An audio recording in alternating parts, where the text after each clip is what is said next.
Hello students, physiology के photosynthesis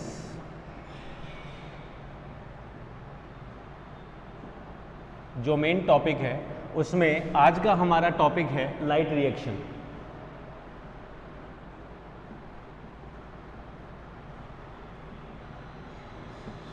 और light reaction के अंदर आज जो हम पढ़ेंगे, यहाँ पे समझने की कोशिश करेंगे, वो समझेंगे यहाँ पे इमर्शन इफेक्ट, या लिख देता हूँ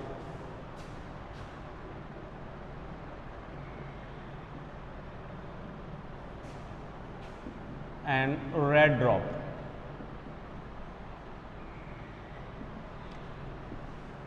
इसके बारे में समझेंगे।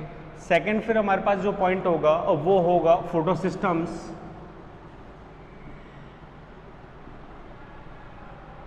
एंड थर्ड पॉइंट जो हमारा इसमें आ जाएगा वो है फोटोफॉस्फोराइलेशन।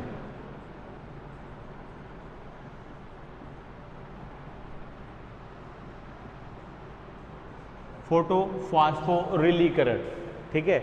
और ये हो गए हमारे प्रकाश तंत्र, इमर्शन इफेक्ट। इमर्शन इफेक्ट को पहले समझने की कोशिश करते हैं कि ये एक्चुअली में है क्या। तो लगभग 1943 में इमर्सन एंड लिवाइस, लगभग 1943 उन्होंने एक एल्गी क्लोरेला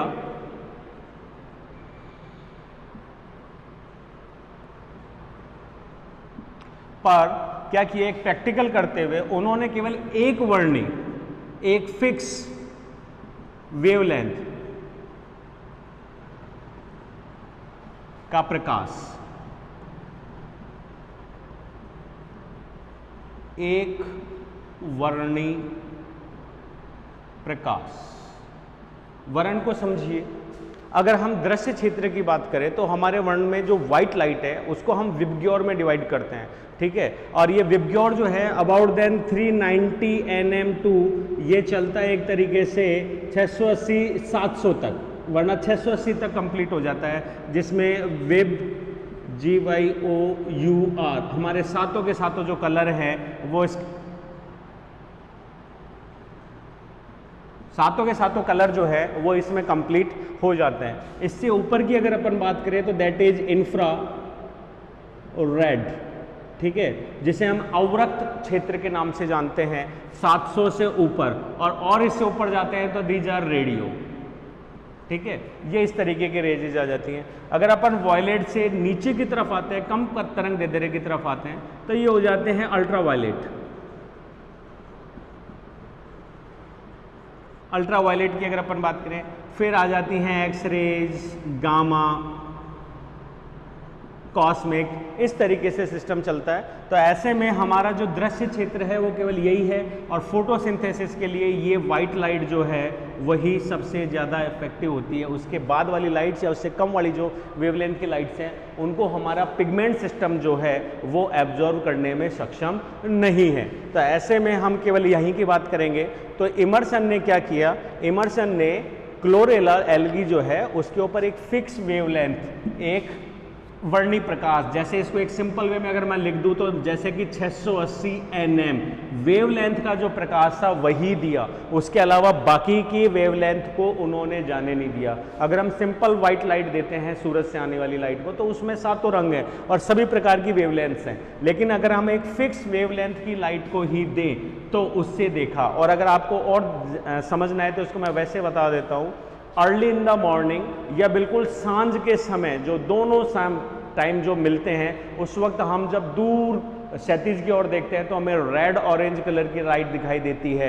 ये वही स्पेक्ट्रम की लाइट्स हैं, ठीक है, जिसकी वजह से हमको एक आभास होता है सूरज के होने का, जबकि ओरिजिनली वहाँ पे सूरज नहीं होता, ठीक है। तो यहाँ एक वर्णी प्रकाश जो हमने दिया क्लोरेला पे, तो उससे क्या उन्होंने प्रभावों को देखा। तो इन प्रभावों की हम बात करें तो इससे उन्होंने पाया कि क्लोरेला की जो क्वांटम यील्ड थी,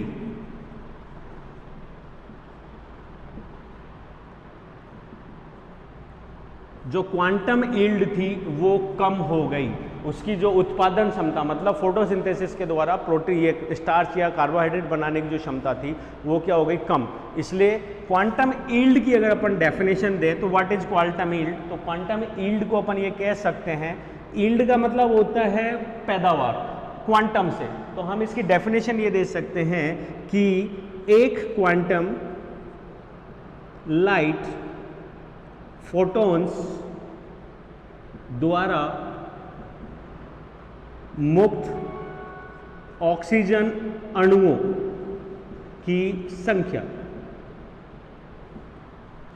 देखिए यहां एक क्वांटम लाइट या फोटोन द्वारा मुक्त ऑक्सीजन अणुओं की मुक्ति उस पदार्थ की या उस रिएक्शन की हमको क्या कहलाएगी, क्वांटम यील्ड कहलाती है। ठीक है, दूसरी तरफ अगर अपन समझे तो एक इलेक्ट्रॉन को निष्कासित या उत्तेजित करने के लिए 2 क्वांटम फोटॉन्स की आवश्यकता होती है। तो इससे हम क्या समझ पा रहे हैं, इससे ये समझ पा रहे हैं कि एक इलेक्ट्रॉन को निकालने या उत्तेजित करने के लिए अगर हमको 2 क्वांटम चाहिए, अर्थात हमारा फोटोसिंथेसिस जो है वो कम से कम 2 क्वांटम क्रिया हो गया। ठीक है, या हम उसे 2 क्वांटम क्रिया कह सकते हैं, क्योंकि एक इलेक्ट्रॉन, क्योंकि यहाँ पे अगर हम किसी चीज़ की रिडॉक्स अभिक्रिया या ऑक्सीकरण अभिक्रिया कर रहे हैं तो हमको इलेक्ट्रॉन्स की आवश्यकता होगी, इसके लिए हमें क्वांटम्स की जरूरत है, और एक इलेक्ट्रॉन, मिनिमम एक इलेक्ट्रॉन के लिए 2 क्वांटम्स नेसेसरी हैं। अर्थात हम ये कह सकते हैं कि फोटोसिंथेसिस जो है वो 2 क्वांटम अभिक्रिया है। तो ऐसे में जो इमर्सन ने इफेक्ट किया, यहाँ पे एक चीज़ और देख सकते हैं कि एक CO2 मॉलिक्यूल के अपघटन या स्वांगीकरण तथा एक ऑक्सीजन एटम के मुक्ति या जो रिलीज हमको ज्ञात हो रहा है उसमें कितनी लाइट्स की जरूरत पड़ेगी। तो यहाँ हम कह सकते हैं कि 1 CO2 मॉलिक्यूल के रिडक्शन के लिए एक समीकरण से अपन अगर समझे तो यहाँ पे है CO2 प्लस 4 हाइड्रोजन एटम्स। जब हम इसकी रिएक्शन को करें स्वांगीकरण में तो ये बनाता है CH2O plus H2O। Valencies check कर लीजिए, 2 और 2 4 हाइड्रोजन, 4 हाइड्रोजन, 2 ऑक्सीजन, 1 और 2, 1 कार्बन, 1 कार्बन। तो यहाँ पे हमको क्या मिल रहा है, यहाँ पे CnH2nOn double, that is sugar, carbohydrate. ठीक है, तो यहाँ पे अब वाटर के फोटोलाइसिस, यहाँ पे हाइड्रोलाइसिस हो रहा है लेकिन फोटॉन्स की वजह से हो रहा है, इसलिए हम वाटर का क्या करते हैं, प्रकाशीय जल अपघटन। तो वाटर फोटॉन्स की अगर अपन बात करें तो कितने मॉलिक्यूल्स, 4 वाटर मॉलिक्यूल्स का अगर अपन यहाँ पे फोटोलाइसिस करते हैं फोटॉन्स के माध्यम से तो हमको क्या मिल रहा है, 2H2O। ठीक है, प्लस ऑक्सीजन एटम, ठीक है, plus 4 hydrogen protons plus 4 electron मिल रहे हैं। ठीक है, वैलेंसी चेक कर लीजिए, 2 और 2 4, 4 और 4 8, 4 2 जा 8, ऑक्सीजन 4 हैं, 2 यहाँ 2 यहाँ, कंप्लीट। तो ऐसे में एक जल 4 मॉलिक्यूल्स के जो वाटर फोटोलाइसिस है उससे हमें पुनः 2 मॉलिक्यूल वाटर के, 1 मॉलिक्यूल ऑक्सीजन का और कितने मिल रहे हैं, 4 इलेक्ट्रॉन्स। तो ऐसे में अगर हम एक कार्बन डाइऑक्साइड के रिजेम्बलेंस देख रहे हैं तो हमको मिल रहा है 1 ऑक्सीजन एटम। तो हम कह सकते हैं कि यहाँ पे 8 क्वांटम्स, क्योंकि इलेक्ट्रॉन कितने निकल रहे हैं, 4 इलेक्ट्रॉन। और हमने अभी क्या कहा कि एक इलेक्ट्रॉन को उत्तेजित होने के लिए अबाउट देन कितने, 2 क्वांटम्स की आवश्यकता होगी। तो 4 इलेक्ट्रॉन्स के लिए कितने क्वांटम्स हो गए, 8 क्वांटम लाइट की आवश्यकता होती है, जिसमें एक कार्बन डाइऑक्साइड मॉलिक्यूल का स्वांगीकरण होता है और 1 ऑक्सीजन मॉलिक्यूल रिलीज होता है। ठीक है, जिसके लिए हमको कम से कम 8 क्वांटम की जरूरत होती है। तो इमर्सन इफेक्ट पे वापस लौटते हैं। इमर्सन ने अपने प्रैक्टिकल के अंदर एक वर्णी प्रकाश को दिया जिसकी वजह से क्वांटम लब्धि कम हुई, और ये 680 जो nm है, मैंने अभी एक वेवलेंथ डायग्राम बनाया था विब ग्योर का, जिसको 390 से हमने 680 700 तक काउंट किया था। तो इन्होंने इस वेवलेंथ को जब दिया, ठीक है, तो ऐसे में ये किधर की तरफ है, रेड वेवलेंथ की लाइट की तरफ है। इस वजह से उन्होंने इस इफेक्ट को रेड इफेक्ट या रेड ड्रॉप इफेक्ट कहा। लाल पतन। उन्होंने कहा कि हम अगर किसी पिगमेंट को या फोटोसिंथेटिक एपरेटस को एक ही प्रकार की लाइट देते हैं तो ऐसे में उसकी जो क्वांटम लब्धि है, यील्ड है, वो क्या हो जाती है, कम हो जाती है, जिसकी वजह से उस इफेक्ट को नाम दिया गया लाल पतन, red drop effect, simple way में। इसे और आगे बढ़ाते हैं, इसे और आगे बढ़ाते हुए उन्होंने इमर्सन ने एट एल, उनके साथियों ने लगभग 1957 में एक और एक्सपेरिमेंट करते हुए उन्होंने कहा कि अगर हम एक हाई वेवलेंथ लैम्डा 680 nm की लाइट को दे रहे हैं, उसके साथ अगर हम एक कम आवृत्ति की लगभग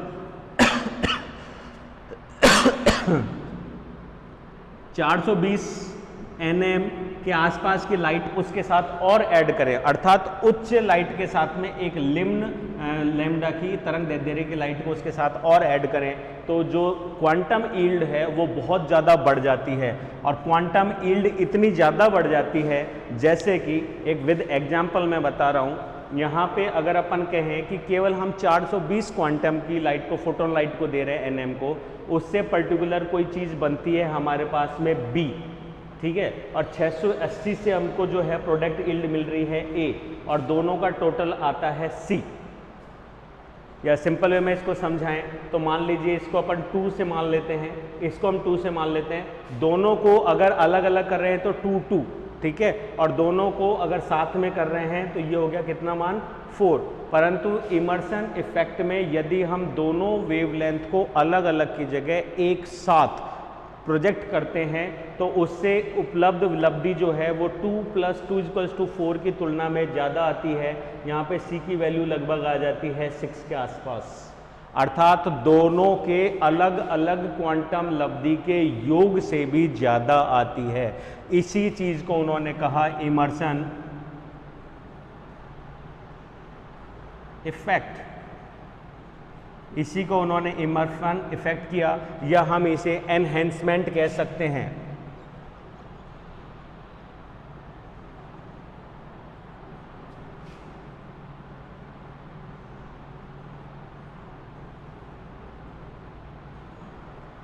इफेक्ट, एनहेंसमेंट का मतलब वृद्धि, तरक्की करना, इसे इमर्सन इफेक्ट कहा जाता है।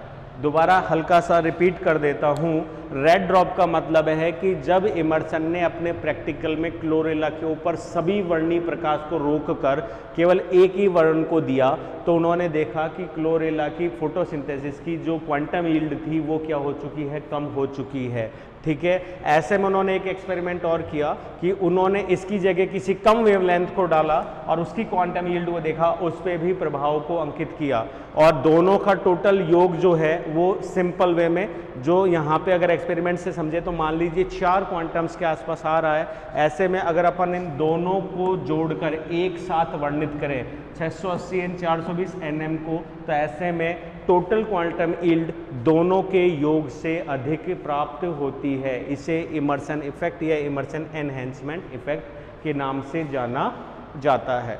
अब आते हैं सेकंड पॉइंट, फोटो सिस्टम्स की ओर। इस इमर्सन के इस प्रैक्टिकल से ये क्लियर है कि जो प्रकाश तंत्र है या फोटोसिंथेटिक एपरेटस है, उसमें एक साथ 2 फोटो सिस्टम्स कार्यरत होते हैं या कार्य करते हैं, और इन्हें फोटो सिस्टम कहा जाता है। फोटो सिस्टम्स को समझने के लिए उन्होंने 2 प्रकार के फोटो सिस्टम्स कहा, एक जो अधिक वेवलेंथ की लाइट को एब्जॉर्ब करने में सक्षम है, और एक फोटो सिस्टम जो कम वेवलेंथ की लाइट को एब्जॉर्ब करने में सक्षम है। उन्हें कहा फोटो सिस्टम फर्स्ट, शॉर्ट में लिख देते हैं photo system second, PS first, और यहाँ कर लेते हैं हम PS सेकंड। तुलनात्मक अध्ययन करने से काफ़ी ईजी हो जाएगा। तो यहाँ पे अगर फोटो सिस्टम फर्स्ट की हम बात करें तो फोटो सिस्टम फर्स्ट जो है वो अधिक तरंग दैर्ध्य,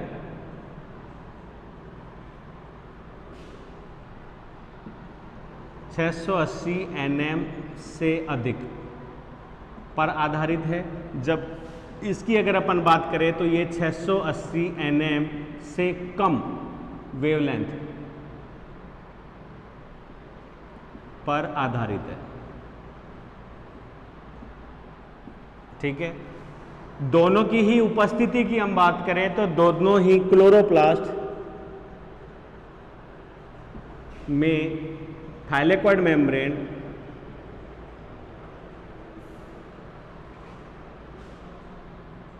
के क्वांटासोम्स में उपस्थित तथा सक्रिय होते हैं। तीसरा पॉइंट अगर अपन माने तो दोनों के दोनों हिल रिएक्शन या लाइट रिएक्शन से संबंधित हैं।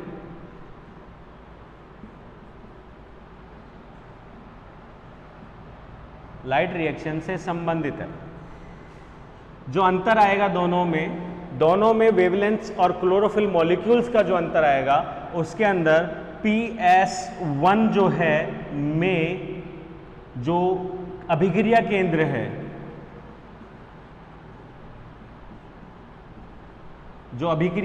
है, वो है P700 मॉलिक्यूल, जबकि इसी का अगर अपन अभिक्रिया केंद्र की बात करें, रिएक्शन सेंटर, वो है P680। ये 680 हमने नाम क्यों दिया इसके लिए मैं बता देता हूं कि यहाँ पर जो मेन पिगमेंट्स हैं वो है chlorophyll a. Chlorophyll a 660, chlorophyll a 670, chlorophyll a 680 and chlorophyll a 690, chlorophyll b 650, chlorophyll b 660, उसके अलावा कैरोटीन्स, ज़ैंथोफिल्स एक्सेट्रा। हम फाइकोब्लिन्स और एक्सेट्रा और चीज़ों को भी ऐड करें तो वो इसके अंदर इंक्लूड होती हैं। यहाँ पे अगर अपन बात करें फिफ्थ पॉइंट, तो रिएक्शन सेंटर 680 में chlorophyll a 660, chlorophyll a 670, chlorophyll ए 678 जो है वो इसमें इंक्लूड है। क्लोरोफिल बी के अंदर अपन बात करें तो 650 इसके अंदर इंक्लूड है। उसके अलावा कैरोटीन्स एंड ज़ैंथोफिल्स जो हैं वो इसके अंदर सम्मिलित होते हैं। ठीक है, इसके बाद और अगर अपन आगे बढ़े इसमें तो दोनों के पाथवेज में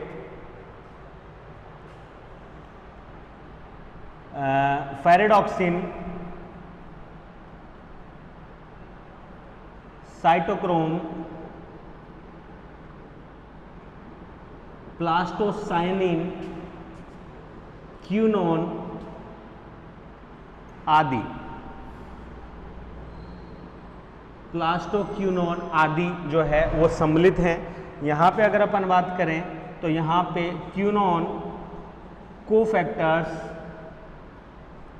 ठीक है, and plastocyanin, cyto B6, cytochrome F आदि इसमें सम्मिलित हैं। ऊपर की तरफ लिख देते हैं।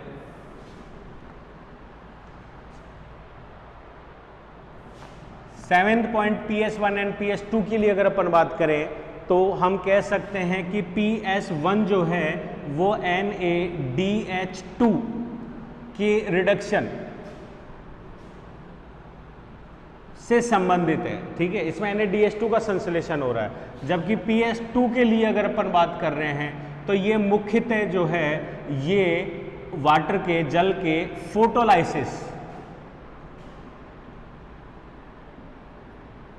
फोटोलाइसिस के लिए क्या बोलते हैं रिएक्शन सेंटर है।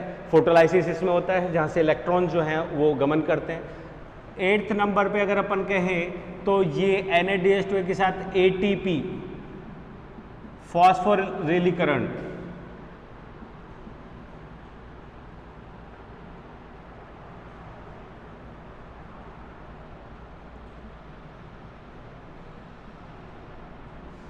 से संबंधित है,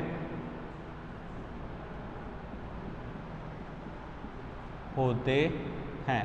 दोनों में एटीपी का संश्लेषण होता है, नहीं होता है। एटीपी फॉस्फोराइलेशन की अगर अपन बात करें, 8th पॉइंट की अगर अपन बात कर रहे हैं तो 8th पॉइंट तो हम कह सकते हैं कि PS1 जो है वो किससे संबंधित नहीं है, एटीपी। अबाउट 2 ATP जो हैं वो PS1 के अंदर जनरेट होते हैं, जबकि अगर अपन इसकी बात कर रहे हैं तो PS सेकेंड में 1 ATP, तो ATP के फॉस्फोराइलेशन से ये दोनों के दोनों संबंधित होते हैं।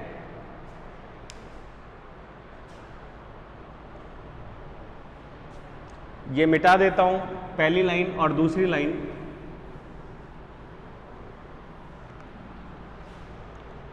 नाइन्थ पॉइंट अगर अपन दोनों की लेके चले तो हम कह सकते हैं कि फोटो सिस्टम फर्स्ट जो है वो किससे साइक्लिक, केवल साइक्लिक,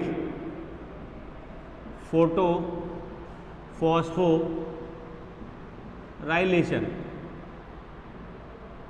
से संबंधित है।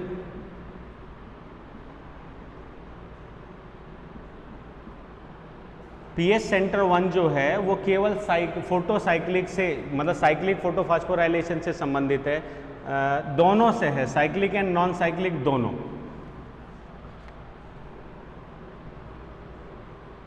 Cyclic and non cyclic photo phosphorylation, ठीक है। और यहाँ अगर अपन बात करें तो PS सेकेंड केवल और केवल जो नॉन साइक्लिक है, फोटो फॉस्फोराइलेशन से संबंधित होता है।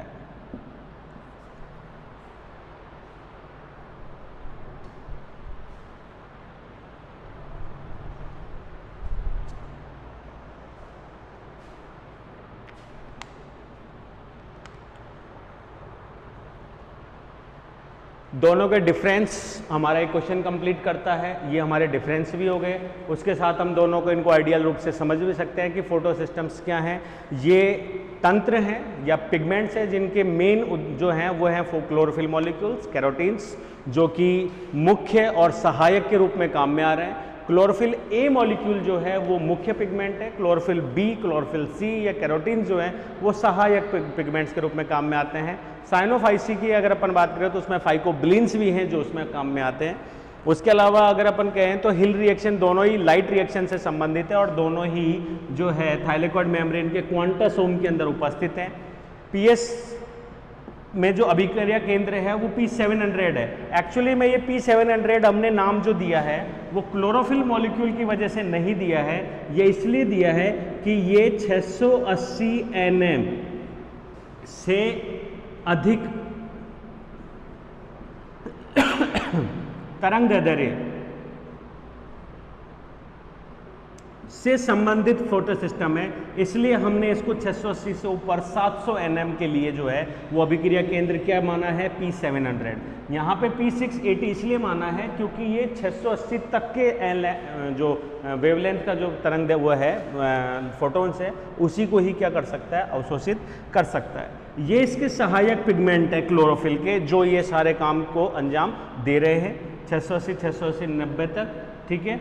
उसी तरीके से यहाँ पे 680 में 678 तक। उसके अलावा ये उसके मध्यवर्तीय यौगिक है जो वहाँ पे कंप्लीट करते हैं, जैसे कि यहाँ पे फेरिडॉक्सिन अगर हम बात करें FRS एंड एफ डी, ये NADPH2 से संबंधित हैं, उसके रिडक्शन से संबंधित है, जो कि फोटोसिस्टम सेकंड के अंदर अनुपस्थित है। फोटोसिस्टम सेकंड के अंदर ये आपको नहीं मिलेंगे। फोटोसिस्टम सेकंड में cytochrome B6, cytochrome F, quinone, plastohydroquinone and plastocyanin, यही आपको जो है सहायक वर्णक के रूप में यहाँ पे प्राप्त होते हैं। सबसे बड़ी चीज़ जो है वो ये कि यहाँ पे PS1 जो है वो ATP और NADPH2 की संश्लेषण के लिए है, NADPH2 की संश्लेषण से संबंधित है, जबकि ये यहाँ पे ATP और हाइड्रोजन जो वाटर मॉलिक्यूल है उसके फोटोलाइसिस से संबंधित उपकरण है।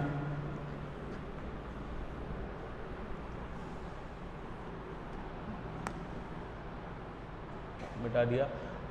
यहाँ आगे अपन cyclic and non cyclic photophosphorylation की बात करेंगे, तो वहाँ पे ये जो है PS1 ये दोनों के अंदर उपयोगी है, दोनों में ही कार्य करता है, ठीक है। जबकि फोटोसिस्टम सेकंड जो है वो केवल नॉन साइक्लिक फोटोफॉस्फोराइलेशन के लिए जिम्मेदार होता है। थर्ड पॉइंट लाइट रिएक्शन में अभी जो हम पढ़ेंगे वो है फोटोफॉस्फोराइलेशन। फोटोन का मतलब हो गया लाइट, फॉस्फो का मतलब फॉस्फेट और राइलेशन का मतलब सिंथेसिस,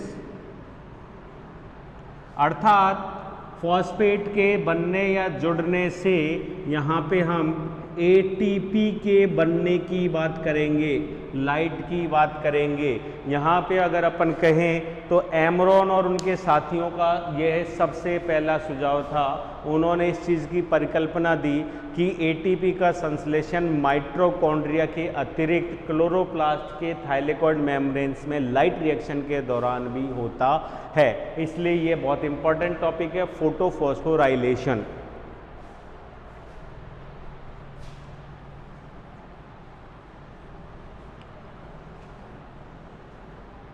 फोटोफॉस्फोराइलेशन के लिए अगर अपन कहें तो अपन डेफिनेशन दे सकते हैं कि क्लोरोप्लास्ट में एनर्जी वो लाइट की उपस्थिति में इनऑर्गेनिक फॉस्फेट जो है ADP द्वारा ATP का संश्लेषण, ठीक है। और ये आर्नन की डेफिनेशन मैं दे ही चुका हूं बाय आर्नन कि ATP का संश्लेषण माइटोकॉन्ड्रिया के बाहर या उसके अतिरिक्त क्लोरोप्लास्ट के अंदर लाइट रिएक्शन के द्वारा भी होता है, ठीक है। और उन्होंने इस घटना को दो भागों में बांटा है, साइक्लिक और नॉन साइक्लिक।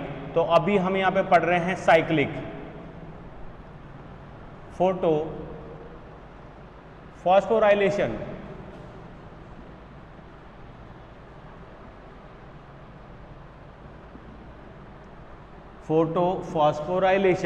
फोटोफॉस्फोराइलेशन को समझने के लिए हम ये कह सकते हैं कि ये उस वक्त हो रहा है जब प्रकाश जो है वो लाल से ऊपर, मतलब अधिक तरंग दे देगा, प्रकाश जो है वो वहाँ पे आ रहा है। तो हम सिंपल वे में कहें तो हम कह सकते हैं कि शाम के वक्त जब व्हाइट लाइट की जगह लाइट कैसी हो गई है, येलो, और ऐसे में PS सेकंड जो है वो कम तरंग दैर्ध्य को एब्जॉर्ब करने में सक्षम नहीं है, तरंग दैर्ध्य बढ़ चुका है 680 से ऊपर, इसलिए PS1 ही सक्रिय रहेगा, PS2 सक्रिय नहीं रहेगा। तो ऐसे में यहाँ पे CO2 का जो स्वांगीकरण है वो क्या हो चुका है, कम, फिक्सेशन क्या हो गया, कम। अतः CO2 की कंसंट्रेशन क्या हो गई है, अधिक, और ऐसे में यहाँ माध्यम में NADPH2 की कंसंट्रेशन भी क्या है, अधिक। तो यहाँ पे हाइड्रोजन एटम्स के जुड़ने और NADP के रिडक्शन की संभावना बहुत कम हो जाती है। तो इसको डायग्रामेटिकली अपन समझें तो दैट इज PS1, ये है इसके सहायक, सब्सिडरी दैट इज CHLA, ये हो गया 690, ये हो गया CHLA 660, 680, 670। इतना लिखने की जरूरत नहीं है आपको, तो सिंपल वे में केवल शो करना है। ये हो गया chlorophyll B, chlorophyll B, chlorophyll B and chlorophyll B। सारे यौगिक जितने भी हमने बात की है वो सारे के सारे जो पिगमेंट्स हैं वो इसके अंदर आ चुके हैं, ठीक है। तो ऐसे में जब सन रेज इनके ऊपर गिर रही है, यहाँ पे 680 से क्या पड़ रही है, अधिक 680 से अधिक वेवलेंथ जो है एनएम की यहाँ पे लाइट जो है वो आ रही है। तो ऐसी कंडीशन में ये सभी उसको ग्रहण करने में कुछ सक्षम है और कुछ नहीं है, लेकिन ये पूरा सिस्टम जो है वो अधिक वेवलेंथ को ग्रहण करने में सक्षम है। ऐसे में ये उत्तेजित होगा और अपने इलेक्ट्रॉन्स को क्या करेगा, उत्तेजित होकर पास वाले सेल्स को या पास वाले पिगमेंट्स को क्या करेगा, ट्रांसफ़र करेगा। और फाइनली ये चारों तरफ से पिगमेंट्स जो हैं वो उत्तेजित होकर इलेक्ट्रॉन पिगमेंट्स जो हैं उत्तेजित होकर इलेक्ट्रॉन्स को किसको दे देंगे, जिसको हम बोल रहे हैं क्लोरोफिल 690, जिसको हमने बोला P700, या इसी को नाम दे देते हैं P700, तो कन्फ्यूजन दूर हो जाएगा। दैट इज़ P700, 680 90, ये हो गया 680, ये हो गया 670, ठीक है, P700। और ऐसे में ये P700 जो है वो अपना इलेक्ट्रॉन जो है वो मुक्त करेगा।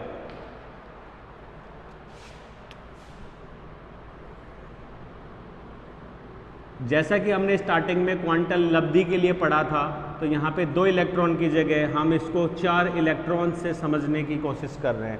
4 इलेक्ट्रॉन्स गए और जो रास्ते में मध्यवर्ती A0 एंड A द्वारा क्या किए जाते हैं, ग्रहण किए जाते हैं, जो कि एक तरीके से आयरन फेरिडॉक्सिन है,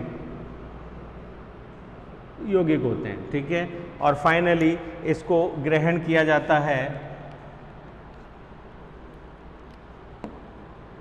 FeS पार्टिकल के द्वारा। अब ये FeS जो है वो इसे ग्रहण कर इलेक्ट्रॉन को ट्रांसफ़र करता है FrS को।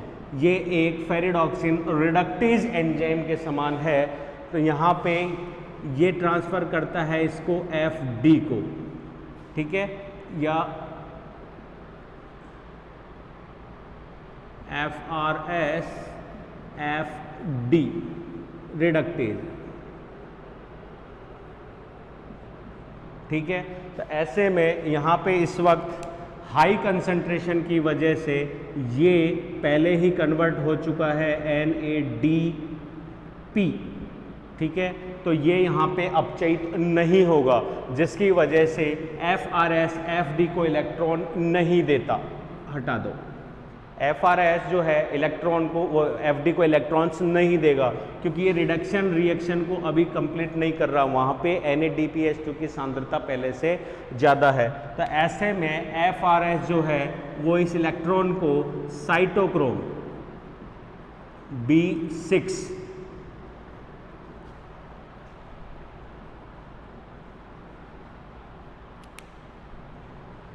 साइटोक्रोम B6 जो है मध्यवर्ती को ट्रांसफ़र कर देगा, क्योंकि इलेक्ट्रॉन्स को धारण नहीं रख सकते और इनमें उपलब्ध, क्योंकि आयरन की अगर अपन बात करें तो ये वैसे भी फेरस और फेरस और फेरिक आयनों के रूप में हमें मिलता है, तो इलेक्ट्रॉन्स को ये वैसे भी नहीं रखते, कैटायंस है, तो ये इलेक्ट्रॉन्स को तुरंत क्या कर रहे हैं, ट्रांसफ़र। और इसी ट्रांसफ़र के दौरान हमें एक ATP एनर्जी जो कि किसके अपचयन से, ADP के अपचयन से मिलेगी, और inorganic phosphate plus magnesium ion मध्यवर्ती के रूप में।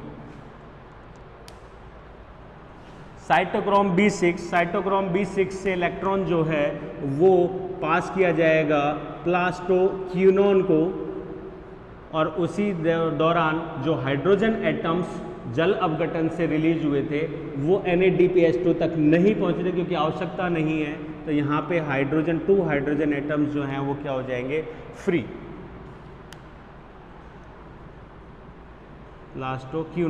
प्लास्टोक्यूनोन जो है वो इससे कन्वर्ट हो जाएगा किसमें, प्लास्टोहाइड्रोक्यूनोन में।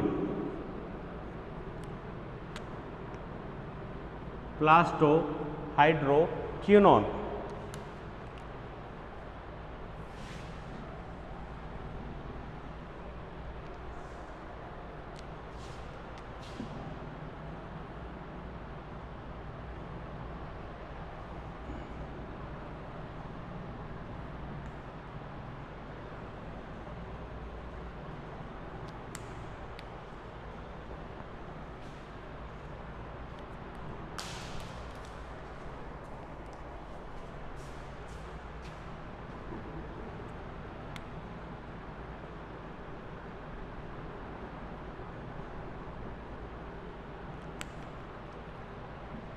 4 इलेक्ट्रॉन्स, और ये हो गया एक तरीके से साइटो B6, जिससे रिलीज हो रही है 1 ATP inorganic phosphate plus magnesium ions की उपस्थिति में। यहाँ से ये आ गया प्लास्टोक्यूनॉन को, और प्लास्टोक्यूनॉन जो है वो बना रहा है प्लास्टोहाइड्रोक्यूनॉन, क्योंकि इसने माध्यम से 2 हाइड्रोजन एटम्स को क्या किया है, कंज्यूम।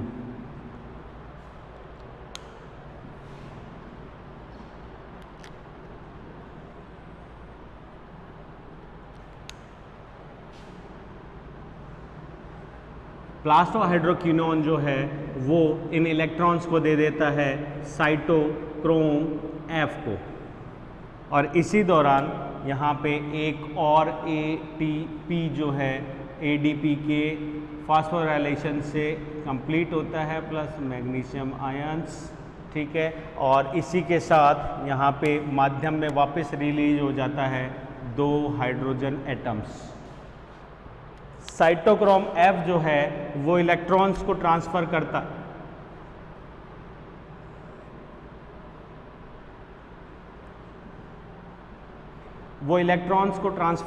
है प्लास्टोसायनिन को, और प्लास्टोसायनिन से इलेक्ट्रॉन जो हैं वो वापस पहुंच जाते हैं किसमें, फोटोसिस्टम फर्स्ट के P700 तक, जहां से वो अपटेक हुए थे या आउट हुए थे। तो इसको हम साइक्लिक इसलिए बोल रहे हैं कि P700 से निकला इलेक्ट्रॉन जो है वो FD द्वारा अपचयन में काम न आकर वापस cytochrome B6 plastoquinone हाइड्रोक्यूनॉन plastocyanin F, वहाँ से वो साइटोक्रोम F एंड प्लास्टोसाइनिन से होता हुआ पुनः लौट आया। इलेक्ट्रॉन पूरा परिपथ कंप्लीट करके अपनी ही जगह पे आ गया, इसलिए हम उसको बोलते हैं साइक्लिक फोटोफास्फोराइलेशन। साइक्लिक तो समझ में आ गया, फोटोफास्फोराइलेशन क्यों, क्योंकि यहाँ पे ADP के अंदर एक फास्फेट का एडिशन हुआ है, फास्फोरिलीकरण हुआ है, जिसकी वजह से हमको एक एनर्जी सोर्स मिला है ATP के रूप में। उसी तरीके से एक बार और यहाँ पे फास्फोरिलीकरण हुआ है, जिसकी वजह से हमें एक ATP एनर्जी और प्राप्त हुई है। तो अतः दैट इज साइक्लिक फोटोफास्फोराइलेशन, ठीक है। अब हम इसी से रिलेटेड पढ़ते हैं non cyclic photophosphorylation. Non cyclic, ये मिटा देता हूं,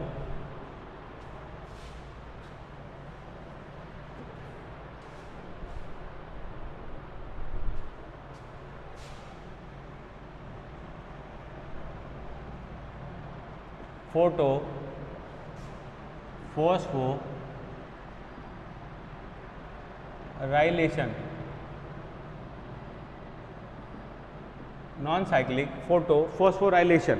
नॉन साइक्लिक फोटोफॉस्फोराइलेशन की अगर अपन बात करें तो शुरुआत करते हैं यहीं से। ये तब है जब यहाँ पे दोनों वेवलेंथ की लाइट्स आ रही हैं, मतलब सिंपल वे में कहें तो दिन के टाइम जिसमें लाइट वाइट है, जिसमें हाई और मिनिमम दोनों प्रकार की वेवलेंथ की लाइट जो है वहाँ उपलब्ध है, हाई भी और लो भी। तो ऐसे में CO2 का फिक्सेशन बढ़ जाता है, जिसकी वजह से CO2 की कंसंट्रेशन कम होती है, और NADP जो है वो NADPH2 में अपचयित नहीं होता है। दोबारा समझिए, CO2 का फिक्सेशन बढ़ चुका है, जिससे CO2 की कंसंट्रेशन वहाँ पे नहीं है। इन दोनों ही चीज़ों को अपन हटा देते हैं, और NADP जो है वो यहाँ पे क्या है, अपचयित नहीं हुआ है। तो ऐसे में जो ही P700 उत्तेजित होकर इलेक्ट्रॉन्स को मुक्त करेगा, वो मध्यवर्ती A0 एंड A जो अभी अननोन है से होते हुए किसके द्वारा, FeS द्वारा, एक फेरस यौगिक द्वारा क्या कर लिया जाएगा, ग्रहण कर लिया जाएगा। क्योंकि फेरस की इलेक्ट्रॉन ग्रहण या आकर्षण की क्षमता बहुत ज़्यादा है, वो उसको करेगा किसको, एक रिडक्टेज एंजाइम फेरिडॉक्सिन FRS को, FRS से इलेक्ट्रॉन जाएगा किसको, FD को जाएगा। FD को जाने के कारण यहाँ पे FD जो है वो ऑक्सीडेशन रिडक्शन अभिक्रिया अपनाएंगे, जिसकी वजह से ये कन्वर्ट हो जाएगा किस में, NADPH2, दो मॉलिक्यूल और इसके लिए यहाँ पे काम आएंगे 4 हाइड्रोजन एटम्स, ये हम बाद में बात करेंगे। 4 हाइड्रोजन एटम जो है वो हमारे यहाँ पे काम आएंगे और हमको एनर्जी जो है NADPH2 के रूप में मिल गई। तो FRS ने जब ट्रांसफ़र कर दिया FD को, तो ये इलेक्ट्रॉन जो हैं वो अब साइटोक्रोम B6 की तरफ नहीं जा सकते और अभिक्रिया का इलेक्ट्रॉन का जो पथ था वो यहीं रुक गया। ऐसे में ये सारा का सारा जो पथ है ये क्या हो चुका है, अब रुक चुका है और इलेक्ट्रॉन्स वापस नहीं आ रहे हैं। यही कारण है कि P700 से निकला हुआ इलेक्ट्रॉन जो है वो अपचयन में काम आ गया। तो ऐसे में हम इसको बोलते हैं नॉन साइक्लिक फोटोफॉस्फोराइलेशन, इसलिए कहा क्योंकि यहाँ पे भी फॉस्फोराइलेशन की क्रिया हो रही है NADPH2। तो ऐसे में इसको हम बोलते हैं नॉन साइक्लिक फोटोफॉस्फोराइलेशन। तो हमने शुरू में PS1 और PS2 में कहा था कि साइक्लिक और नॉन साइक्लिक में PS1 इनबिल्ड है, काम आता है, मुख्य है ये, ठीक है। ये हो गया सारा।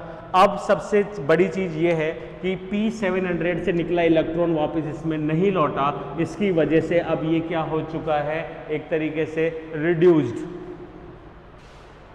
इलेक्ट्रॉन निकल चुका है इससे। तो ऐसे में हमें इसको वापस वैलेंसी को कंप्लीट करना होगा। तो यहाँ काम आता है PS second,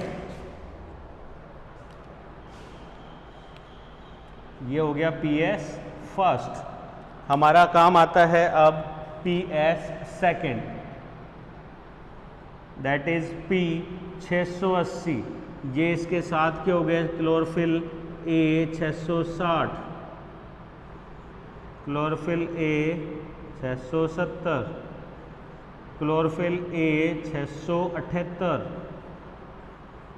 chlorophyll B, chlorophyll B, chlorophyll B, ठीक है।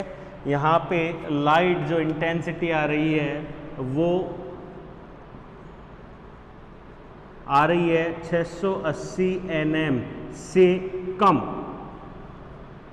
कम लाइट जो है वो यहाँ पर आ रही है, ठीक है। तो ऐसे में ये फोटॉन्स को ग्रहण करके उत्तेजित होते हैं और एक दूसरे को ऑक्सीकृत में रिड्यूस करते हैं, जिससे P680 जो है वो एक्साइटमेंट में आएगा और इलेक्ट्रॉन्स रिव्यू करेगा PS second, that is photo system second, ठीक है। एक्साइटमेंट में ये इलेक्ट्रॉन जो है उसको क्या करेगा, निकालेगा और ये इलेक्ट्रॉन अननोन एक को एंजाइम क्यूनोन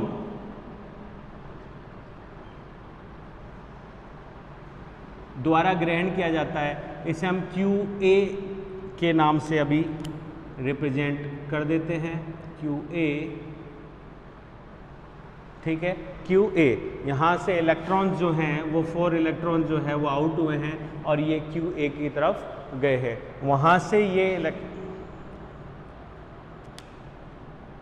जो इलेक्ट्रॉन्स है वो एक दूसरे मध्यवर्ती QB, क्यूनॉन B द्वारा ग्रहण कर लिए जाते हैं। फिर ये इलेक्ट्रॉन्स यहाँ से ट्रांसफ़र किए जाते हैं साइटोक्रोम B6 को। साइटोक्रोम B6 जो है इलेक्ट्रॉन्स को ट्रांसफ़र करेगा किसको, प्लास्ट्रोक्यूनॉन को, ठीक है। लेकिन यहाँ पे अभी कोई फास्फोलिकरण की अभिक्रिया कंप्लीट नहीं हो रही है। हाइड्रोक्यूनॉन हाइड्रोजन एटम्स को रिलीज करेगा, वहाँ से इलेक्ट्रॉन्स ट्रांसफ़र होंगे साइटोक्रोम F को, जहाँ पे फिर फास्फोलिकरण की क्रिया होगी और ATP से बनेगा ADP, ठीक है। साइटोक्रोम F से जो इलेक्ट्रॉन है वो जाएगा PC प्लास्टोसाइनिन एंड प्लास्टोसाइनिन से ये लौटेगा किसको, P700 को। इस प्रकार P700 जो है उसकी जो क्या बोलते हैं इलेक्ट्रॉन की जो कमी थी उसकी आपूर्ति हो जाएगी और वो अपनी वापस साम्य अवस्था में या उदासीन अवस्था में जो है वो लौट आएगा, ये कंप्लीट। तो ऐसे में अब चीज़ ये है कि P680 के इलेक्ट्रॉन्स P680 को वापस नहीं मिल रहे हैं, तो ये कहाँ से आए। इसके लिए हम वाटर का हाइड्रोलाइसिस, तो वाटर का फोटो लाइसिस ऑफ वाटर, और इसके लिए हम यहाँ पे यूज में ले रहे हैं 4H2O। 4H2O को जब हम ब्रेक करते हैं तो यहाँ पे हमको मिलता है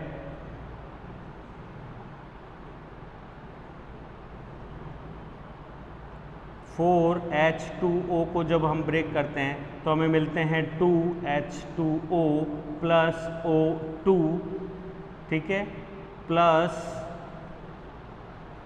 यही 4 हाइड्रोजन एटम्स प्लस 4 इलेक्ट्रॉन्स, ठीक है। तो ऐसे में ये 4 इलेक्ट्रॉन जो है वो आ जाते हैं किसके द्वारा ग्रैंड कर लिए जाते हैं, P680 के द्वारा। हाइड्रोजन प्रोटॉन जो हैं वो कंज्यूम हो जाते हैं NADPH2 के उसमें क्या बोलते हैं, रिडक्शन में। इसके अतिरिक्त और जो हाइड्रोजन्स हैं वो थाइलेकोइड मेम्ब्रेन से ट्रांसपोर्ट द्वारा बाहर आ जाते हैं स्ट्रोमा में, और उसके साथ में एक ऑक्सीजन जो है वो क्या होती है यहाँ पे रिलीज होती है। That is photolysis of water molecule. इस डायग्राम की अगर अपन बात करें तो P700 से निकला हुआ इलेक्ट्रॉन उसमें वापस नहीं लौटता, जिसकी वजह से उसको हम नॉन साइक्लिक कहते हैं। तो P680 से निकला हुआ इलेक्ट्रॉन जो है वो जाता है P700 में, और P700 से निकला हुआ इलेक्ट्रॉन जो है वो जाता है NADP प्लस को अपचयित करने में। तो इस डायग्राम की वजह से इसे जेड स्कीम भी कहा जाता है। तो आपके एग्जाम में क्वेश्चन पुट अप इस तरीके से कि नॉन साइक्लिक फोटोफॉस्फोराइलेशन को समझाइए एक बार। दूसरा क्वेश्चन आ सकता है कि लाइट रिएक्शन में वाटर के फोटोलाइसिस को समझाइए, तब भी हमारे सामने यही होगा। और तीसरा अगर हम कहें कि आप जेड स्कीम को समझाइए, तो जेड स्कीम का मतलब भी नॉन साइक्लिक फोटोफॉस्फोराइलेशन ही होता है। तो यहाँ हम वापस रिपीट करें तो 680 से इलेक्ट्रॉन क्यूनॉन, यहाँ एक बार हम ये लिख भी देते हैं,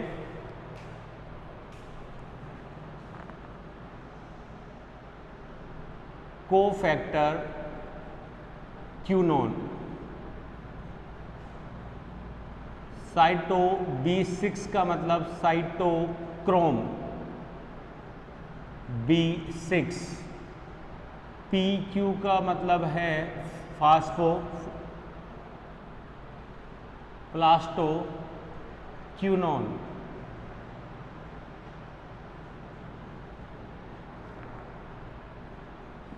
साइट F का मतलब है साइटोक्रोम F, PC मतलब हो गया plastocyanin, FRS ferredoxin reductase enzyme.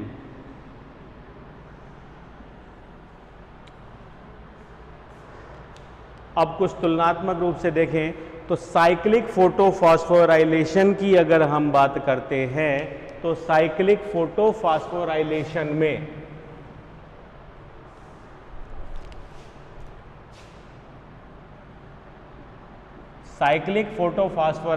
में हमें 2 NADPH2 प्राप्त हुए। नहीं, साइक्लिक फोटोफॉस्फोराइलेशन में एक ATP साइटोक्रोम B6 के दौरान बना और एक बना साइटोक्रोम F के दौरान। तो हमें 2 ATP जो है वो एनर्जी यहाँ पे प्राप्त होती है। जबकि अगर अपन नॉन साइक्लिक की बात करें तो हमें केवल एक ATP एनर्जी प्लस एक ऑक्सीजन मॉलिक्यूल जो है वो गेन होता है।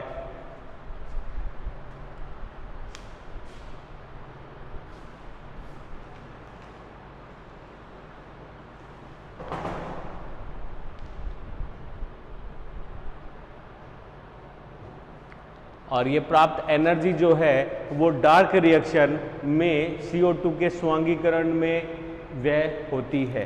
नेक्स्ट पॉइंट में हम पढ़ेंगे डार्क रिएक्शन या केल्विन साइकिल।